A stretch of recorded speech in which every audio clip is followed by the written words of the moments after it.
लेकिन भगवान नाम से भगवान अलग नहीं है। जैसे हम बोले राम, तो राम का नाम अलग हुआ और राम जी अलग हुए, लेकिन राम नाम से राम जी अलग नहीं हो सकते। भगवान से नाम अलग है, लेकिन नाम में भगवान अभिन्न है, विराजमान है। इसलिए जो नाम जप कर रहा है वो हर समय भगवान के सानिध्य में है। हम बोल रहे राधा राधा, तो राधा किशोरी हमारे जिह्वा में राधा नाम रूप में विराजमान है। नाम के अंदर भगवान है, और भगवान के अंदर सब ज्ञान, ऐश्वर्य, माधुर्य, प्रेम सब कुछ समाया हुआ है। अर्थात नाम जपने वाले को समस्त ज्ञान, ऐश्वर्य, माधुर्य, लीला सब कुछ प्राप्त हो जाएगा। बस तुम नाम जपते रहो। नाम, गोस्वामी जी की ये चौपाई तो सबने सुनी होगी। नाम लेत भव सिंधु सुखाही, करहु विचार सुजन मन माही। ऐ सुजन, ऐ सुंदर जानकार, ये बात मेरी जान लो कि नाम लेते ही भव समुद्र सूख जाता है। अब विचार करो कौन सा साधन श्रेष्ठ। नाम लेते ही भव समुद्र से पार होने की बात जाने दो, सूख जाता है। पूज्य पादुड़िया बाबा जी कहते हैं, ये चौपाई तो सब लोग गाते सुनते हैं, पर क्या मां तो समझ पा रहे हैं कि चौपाई क्या कह रही है? कि नाम से बढ़कर कुछ नहीं है, निरंतर नाम जप करो। पर कौन नाम जप करता है? कोई बिरला ही। भगवान तो अनंत सौंदर्य की खान है, उनकी ओर मन नहीं जाता। क्यों? क्योंकि तुम नाम जप नहीं करते। नाम जप करो, फिर देखो तुम्हारा मन भगवान के अनंत सौंदर्य में पहुंच जाएगा। अपना पुरुषार्थ केवल इस बात का है कि हम नाम जप करें। भगवत कृपा इसी बात की है कि तुम्हारे में नाम जप करने की रुचि हो जाए। ऋषियों ने समस्त साधनों को शोध करके उनका सारांश निकाला। ऋषियों ने समस्त शास्त्रों के साधनों को शोध करके सारांश निकाला। जगत चिंतन छोड़कर भगवत चिंतन करना ही सब साधनों का निचोड़ है। चाहे योग हो, चाहे ज्ञान हो, चाहे भक्ति हो, चाहे कर्म योग हो। संसार का चिंतन छूट जाए और भगवत चिंतन हो, यही सब साधनों का फल है। जगत चिंतन देहाशक्ति, भगवत चिंतन भगवदाशक्ति। भगवत चिंतन करने से ये देह भी दिव्य हो जाता है, देह भी दिव्य हो जाता है। सर्वदा जो भगवान का चिंतन करते रहते हैं, भगवान नाम की रट लगा देते हैं, कलयुग स्पर्श नहीं करता ऐसे साधकों का। नहीं तो कलयुग के स्पर्श मात्र से बुद्धि भ्रष्ट हो जाती है। कलयुग कर्म न धर्म विवेकु, राम नाम अवलंबने को। कलयुग में धर्म कर्म सब विशेष फलदायी नहीं रह गए, केवल भगवान नाम। कलयुग केवल नाम आधारा, सुमिर सुमिर नर उतरे। केवल भगवान नाम। जो जितना अधिक नाम जप करेगा उतना ही अधिक उसे आनंद की अनुभूति होगी। पहले पाप नष्ट हो जाए। पापों का नाश होने के बाद आनंद मिलता है। इसलिए जब तक नाम जप में तुम्हें आनंद ना मिले तो समझो नाम तुम्हारे पापों को भस्म कर रहा है। जिस दिन पाप नष्ट हो गए उस दिन आनंद में डूब जाओगे। बिना भगवान शंकर की कृपा के हरि नाम में प्रीति नहीं होती, हरि चरणों में प्रीति नहीं होती। अगर किसी के हरि चरणों में प्रीति है तो देवादिदेव महाशंकर ने की आराधना हुई है। पीछे बड़े बड़े महापुरुषों के जीवन चरित्र में पाया गया कि वो शिव आराधन में तत्पर रहे। पूज्य राधा बाबा, नरसिंह मेहता जी, बड़े बड़े महापुरुषों को भगवान शंकर की कृपा से, हरि भक्ति की कृपा से धाम नाम में प्रेम, राधा नाम में प्रेम, राधा धाम में प्रेम। तो जिसको हरिनाम में प्रीति ना हो रही वो भगवान शंकर से प्रार्थना करे, भगवान शंकर की आराधना करे, निश्चित हरिनाम भक्ति उसके हृदय में जागृत हो जाएगी। नाम जागृत हो जाएगा, हरि भक्ति जागृत हो जाएगी। अयोध्या वासियों से भगवान श्री राम बैठाल करके हाथ जोड़ के कहते हैं, और एक गुपुत मत सब ही कहो कर जोरी, शंकर भजन बिना नर भगति न पावई मोरी, जा पर कृपा न करही पुरारी, सो न पाव मुनि भगति हमारी। शिवद्रोही ममदास कहावा, सो नर मोही सपने हूं नहीं भावा। भगवान श्री राम जी के। हे अयोध्यावासियों, मैं हाथ जोड़कर सबसे प्रार्थना करता हूं, एक अपने मन की गुप्त बात कहता हूं। भगवान शंकर के भजन के बिना कोई मेरी भक्ति नहीं प्राप्त कर सकता। अगर कोई भगवान शंकर से द्रोह करे और मेरा दास कहलाए तो स्वप्न में भी मुझे वो अच्छा नहीं लगता। जिस पर भगवान त्रिपुरारी महादेव जी की कृपा नहीं होती वो मेरी भक्ति को प्राप्त नहीं होता। इसलिए बाबा भी कह रहे हैं, यदि हरि भक्ति हरि नाम में प्रीति ना हो रही हो तो शंकर जी को एक लोटा जल चढ़ा दिया करो। हर हर महादेव। वो एक चुल्लू जल से, एक बिल्व पत्र से, एक ककौड़ा धाक और धतूर का फल, इतने से ही वो प्रसन्न हो जाते हैं। बड़े औधर दानी हैं, बड़े आशुतोष हैं। जिस व्यक्ति का जिस मंत्र में गुरुदेव ने प्रवेश दिया हो उसी मंत्र का जप करना चाहिए। अन्य जगह से पढ़ लिख के मंत्र जपने से सिद्धि नहीं होती, गुरु के श्रीमुख से कान में सुनने से होती। जो दूसरों की संपत्ति का त्याग करता है, पर स्त्री का दूषित भाव से चिंतन करना त्याग करता है, यथालाभ संतुष्ट रहता है, बहुत जल्दी नाम जप स्फुरित हो जाता है। मानो ये बात करें कि नाम जप करते हुए यदि नाम जप में प्रीति नहीं हो रही तो ये स्थान देख लो। दूसरे की संपत्ति का अपहरण करना, दूसरे की स्त्री के प्रति दोष दृष्टि रखना, कामादि भाव, पर निंदा, वैष्णव अपराध, अपवित्र भोजन, अगर इनका त्याग हो जाए तो बहुत जल्दी नाम में रुचि हो। यही जहां दोष हो जाते हैं तो भजन फिर रुचि नहीं रह जाती। तो भजन ऐसे जैसे सूर्य तो है पर कोहरा ढक गया, प्रकाश नहीं हो रहा, तो फिर भजन का प्रकाश नहीं होता। पराई माता बहनों की तरफ काम दृष्टि, अपवित्र भोजन का त्याग, वैष्णव निंदा, पर निंदा का त्याग, पराई माता बहनों की तरफ अगर हमारी दृष्टि रहेगी काम की तो हमारे भजन में रुचि नहीं होगी। भजन चाहे घंटा 2 घंटा करो, वृत्ति वहीं पहुंच जाएगी। सदगुरु की कृपा से यदि ये परहेज करते हुए नाम जप किया जाए, सदगुरु प्रदत्त मंत्र नाम, तो बहुत जल्दी सिद्ध हो जाएगा। वो सिद्ध का तात्पर्य होता है बिना प्रयास के निरंतर भजन चलना। सदगुरु जो बात बता दें बस उस बात में कभी संशय मत करना, उसको पकड़ लो, पार हो जाओगे। जब कोई अधिक जप करने लगता है तो जप हृदय से उसकी नस नाड़ियों में और फिर रोम रोम में, फिर जहां बैठता है जिस जगह वहां परमाणु छा जाते हैं। विचारवान नहीं होता, विचारवान कभी प्रेमी नहीं होता। प्रेम में विचार, शर्त, सौदेबाजी, अनुकूलता ये सब नहीं होती, ये नहीं होती। प्रेम एकाकी, अपनी तरफ से प्यारे को। और इसमें जो खास बात है कि जब हम प्रियालाल के प्रेम मार्ग में चलते हैं तो बिल्कुल उतना ही पावर से संसारिक राग बढ़ता है। चढ़के मोम तुरंग पे चलिबो पावक, मोम के घोड़े पे बैठ के तो पिघल नहीं जाएगा आग में, लेकिन आपको निकलना है। चढ़के मोम तुरंग पे चलिबो पावक माही, प्रेम पंथ अति कठिन है सबको निभातना है। जैसे घर बार परिवार संसार राग शरीर राग सब त्याग करके वो प्रियालाल के प्रेम में चला। अब अगर उसे प्रेम होगा तो वैसे ही प्रेम होगा जैसे प्रियालाल से, पक्का। वो जी नहीं सकता उसके बिना। चक्रवर्ती सम्राट पद त्यागा, राजा का वैभव कितना होता है। भरत जी महाराज ऋषभदेव भगवान के पुत्र है, अपनी सुंदर रानियां त्यागी, अपने पुत्र त्यागे, सब सुख त्यागा, गंडकी नदी के किनारे एकांत में भगवान का वो चिंतन कर रहे हैं जो अत्यंत दुर्लभ है। भागवत में पढ़ के देख लो, उनको ये भी शुद्धि नहीं रहती कि अगला पूजन में क्या करना है। भगवान की रूप माधुरी में ऐसे बिल्कुल ये ना समझे कि हम ऊंचाई पे चढ़ रहे हैं तो विपक्ष ऊंचाई पे नहीं चढ़ रहा, आपके साथ ही राग भी बढ़ रहा है। अब वो राग कहीं फंसने ना पावे और सीधा मोड़ हो जाए प्रिया प्रीतम को, तो वो है। नहीं तो अगर वो राग हिरन में हो गया तो महाराज जानते हो कैसे, जैसे गोपी जन विरह में नहीं वर्णन करती, अब एक साधक से चर्चा हो रही। हे चंद्रदेव, तुम्हें जो हिरन का चिन्ह दिखाई दे रहा है तुम अत्यंत सौभाग्यशाली हो। हे पृथ्वी, तुम्हें जो मेरे मृग शावक के चरण चिन्ह बने हैं, तुम अपने हृदय में उन चरण चिन्हों को धारण करने के कारण बड़ी सौभाग्य।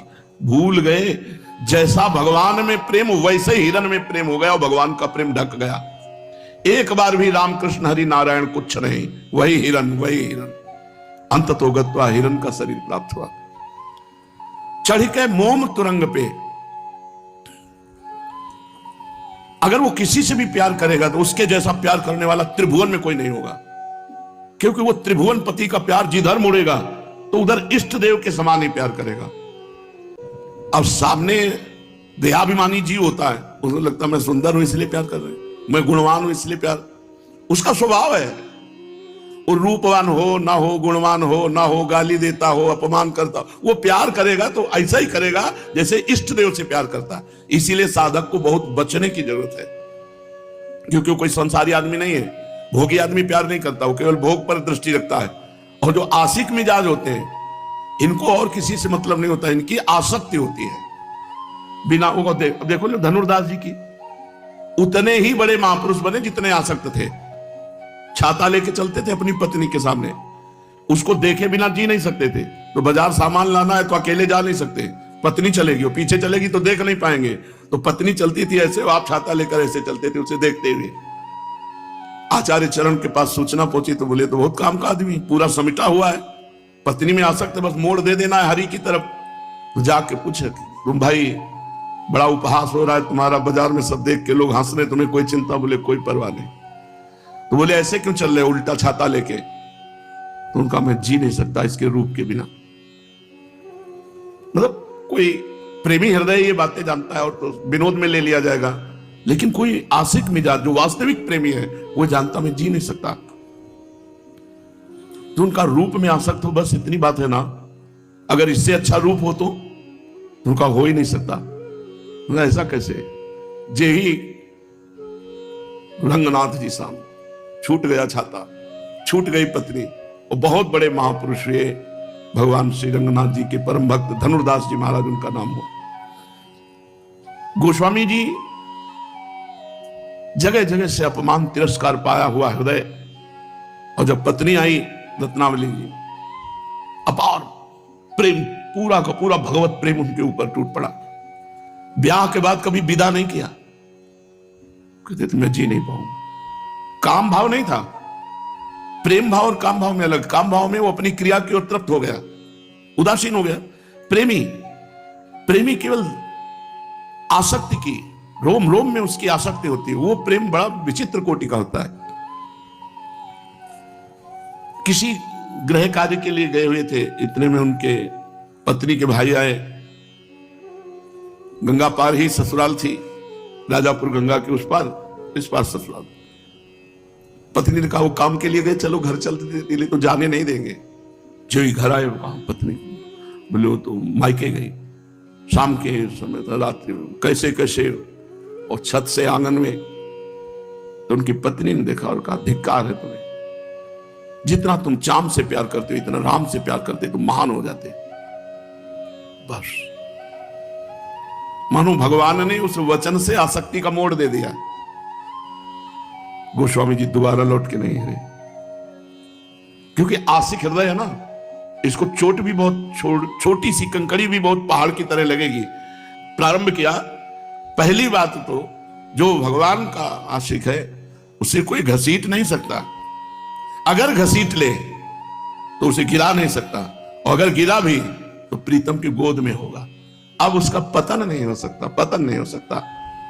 गोस्वामी जी इतने महान रघुनाथ जी के भक्त और इतने वैराग्यवान, कहीं पूरी जिंदगी में कभी कोई अन्य आसक्ति नहीं देखी गई। एक भरोसो, एक बल, एक आस विश्वास, एक राम घनश्याम हित, चातक तुलसीदास, चातक की तरह भगवान श्री राम से प्रेम किया। तो ये जो आसक्ति हृदय में उत्पन्न होती, बड़ी सुरक्षा की आवश्यकता है, बाढ़ की आवश्यकता है, संत सदगुरुदेव की नजर की आवश्यकता है। नहीं तो आशिक मिजाज वो जहां थोड़ा सा आह्लाद आया वो संसार की तरफ भटक जाएगा। साधक को आनंद के समय उदासीन रहना चाहिए। जब हृदय में भगवदानंद की स्फूर्ति हो रही हो तो उदासीनता होनी चाहिए। बहुत ही सुकोमल हृदय हो जाता है, बहुत ही। कोई झूठ से उससे कह दे हम आपके बिना जी नहीं सकते, आप चले गए तो हम कैसे रहेंगे, और इतनी गंभीरता से इस बात को लेता है कि वैसे तो नहीं है, अगर हम चले भी गए तो श्री जी तुम्हारे साथ रहेंगे। अंदर से संकल्प क्या बना, हम चले गए तो श्री जी तुम्हारे साथ रहेंगे। श्री जी से साथ दिला दे, तुम्हें पता नहीं चला, आप तुम्हारी पूरी बागडोर श्री जी के हाथ में पहुंच गई। संतों का हृदय एकदम, कहा तो गोस्वामी जी ने कि मक्खन के समान होता है, लेकिन कहा कविन पर कहे न जाना, क्योंकि निज परिताप द्रवै नवनीता और पर दुख द्रवै सो संत पुनीता। जो दूसरे के दुख को देखकर द्रवित हो जाए वही संत। तो ये जो साधुता का मार्ग है, पूरा निर्वाह करना बहुत कठिन है, क्योंकि पता नहीं जीवन की मोड़ पर कौन आकर के बोल दे कि मैं आपको बहुत प्यार करता हूं, उसका आशिक मिजाज स्वीकार कर ले कि हाँ ये प्यार करता हूं, मर गया पूरा। क्योंकि वो मोड़ पूरा होगा, अधूरा जीवन रहा नहीं है, अनन्य जीवन रहा है।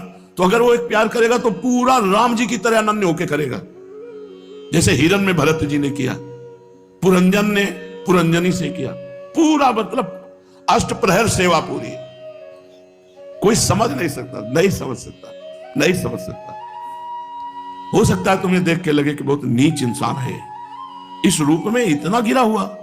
वो गिरा हुआ नहीं है, वो इतना आसक्त चित्त है कि उसकी महानता को तुम जान ही नहीं सकते हो। एक संत का रिक्शा में बैठा पति पत्नी जा रहे थे, पत्नी की तरफ उसकी और पीछे रिक्शा के लगे। पति धार्मिक प्रवृत्ति का था, वो बिल्कुल ऐसे जैसे बछड़ा गाय के पीछे लगा हो। रिक्शा रुकवाया, क्या बात है, आप पीछे क्यों दौड़ रहे? तो कुछ नहीं, आप जाइए। बोले आप हमारी पत्नी को देख रहे हैं ना? बोले बस इस रूप ने ऐसा मुझे घसीटा कि बस मुझे यही लग रहा है मैं हर समय देखता रहूं, हर समय देखता रहूं। पीछे पीछे उसके घर तक रिक्शा हुआ। रूपा शक्ति, बड़ा बावरापन चढ़ता है प्रेम में, और इस प्रेम को आर पार प्रियाजू तक पहुंचा देना केवल गुरुदेव के शासन में दम है, अन्यथा नहीं नहीं, वो कहीं भी फंस जाएगा। ऐसी जगह फंस सकता है, तुम सोचोगे कि ऐसा कैसे हो सकता है। ऐसा हो सकता है क्योंकि उसके पास बहुत बड़ा धन है आसक्ति का, और वो जिधर मुड़ेगा हाहाकार मचा देगा। तो इसीलिए कहा चढ़ के मोम तुरंग पे चलिबो पावक माही, प्रेम पंथ अति कठिन है, सबको निबहत आर पार केवल प्रियाजू तक ही प्रेम पहुंचना चाहिए। बीच में कहीं भी किसी वस्तु व्यक्ति स्थान का स्पर्श ना होना चाहिए। तो कह रहे भक्त्यैक यान्यत्र कृतार्थ मानिनो, कोई तीर्थों की भक्ति, पुरियों की भक्ति, धामों की भक्ति कर रहे हैं, बड़े धीरवान महापुरुष हैं, प्रणाम है। घर परिवार छोड़कर के तीर्थ पुरियों में वास करना। धीरास तदेन तन्न वयम विदामः, कोई हरि की एकांत भक्ति कर रहा है, मैं उनको भी प्रणाम करता हूं। विवेचना नहीं कर सकता क्योंकि बहुत धैर्य की बात है एकांतिक भक्ति योग के द्वारा भगवान की आराधना करना। परंतु सब बात पीछे हो गई, परंतु लगते ही, परंतु श्री राधिका माधव वल्लभम न, जिसके जीवन में राधा माधव वल्लभ नहीं बने, वल्लभ माने तो सबसे प्यारे, जिसके जीवन में सबसे प्यारे राधा माधव नहीं बने, मुझे वो रुचता नहीं। सब करो बढ़िया है, मोक्ष मिलेगा, धाम मिलेगा, परम लाभ मिलेगा सब, लेकिन मेरे को श्रीपाद कह रहे हैं, मेरे को रुचिता क्या है? परंतु वृंदावन में संश्रया श्री राधिका माधव वल्लभम, वृंदावन की नवीन कुंजों में गलवहियां दिए हुए नव किशोरी नव किशोर जो वन विहार कर रहे हैं, इनमें जो आसक्त चित्त हैं, ये मेरे काम के हैं, इनका मैं संग करूंगा, इनकी चरण रज माथे पे लगाऊंगा, इनकी बात सुन, और सबको प्रणाम है, मुझे क्या, मुझे कोई लेना देना नहीं और किसी से। श्रीधाम वृंदावन ऊषर हृदय में भी दुष्ट आचरण करने वाले को भी, अधर्माचरण करने वाले को भी महाप्रेम में निमग्न कर देता है। महाप्रेम का स्वरूप क्या है? सर्वस्व से मन हटाकर एकमात्र प्रियालाल में लगा लेना। सर्वत्र से मन हट जाए और एकमात्र श्यामा श्याम में लगे, ये महाप्रेम। इसी से चरम अवस्था की उन्मादकारी महामाधुर्य रस की उपस्थिति उसके हृदय में पाई जाती है। पूज्यपाद श्री उड़िया बाबा जी महाराज, इष्ट देव के अनंत नाम है, अनंत रूप है, किंतु हमारा गुरु प्रदत्त नाम और रूप में ही अनन्य प्रेम होना चाहिए, अन्य नहीं। ये निर्णय कर लेना चाहिए। अब हमारे हृदय में चलेगा तो गुरु प्रदत्त ही, श्री राधा वल्लभ लाल को हृदय ध्यान मुख नाम, नहीं तो रसना कटो जो अन रटो निरख अन फुटो नयन। ये प्रारंभिक भक्ति नहीं, ये चरम अवस्था की पहुंची हुई भक्ति है, जो गुरु प्रदत्त नाम मंत्र इष्ट में अपने आप को अनन्य कर देता है।